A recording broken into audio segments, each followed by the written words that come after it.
Hey kids, want to hear a story with ghosts, melancholy, and plenty of killing? Well, I got your story right here. It's about a tragic young guy named Hamlet who is a prince and lives in Denmark. I call it Hamlet, the tragedy of the Prince of Denmark. Ahem. One cold, dark night, a couple of scared guards drag Hamlet's best friend Horatio out to see a ghost that looks like Hamlet's father, the ex-king, who is dead. And Horatio gets the bright idea that he should tell Hamlet about this. Big mistake.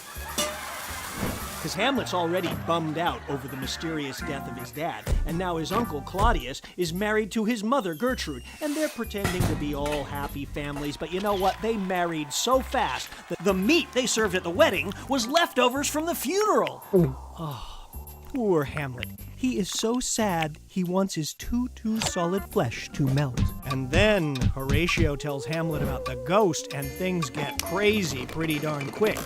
The ghost tells Hamlet, "I am your father," and he was murdered by his own brother while he was taking a nap, and Hamlet can't make up his mind what to do, so he pretends to be insane. He tells his girlfriend Ophelia that he never loved her, and she should go live in a nunnery.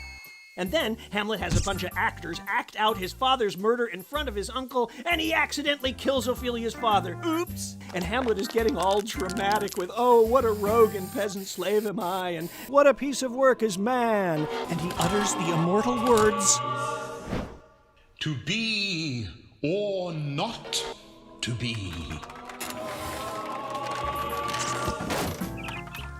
So Hamlet goes to stab his uncle, but his uncle is praying. So Hamlet decides to postpone the stabbing until his uncle is doing some debauchery. And now his uncle's stepfather Claudius sends Hamlet off on a ship to be killed by the entire country of England. And Ophelia goes insane and gives everybody flowers and then drowns herself. And while a gravedigger is digging Ophelia's grave and talking to a skull, Hamlet comes back because pirates kidnapped him off the ship, and he sent his friends Rosencrantz and Guildenstern to be killed in his place for no apparent reason.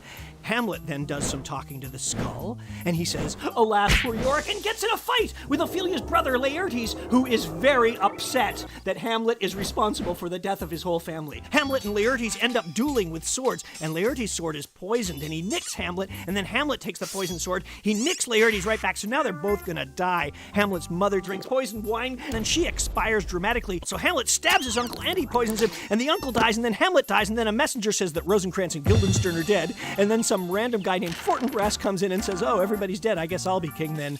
The end. Oh, look at how happy Fortinbras looks. Isn't he cute? I love this story.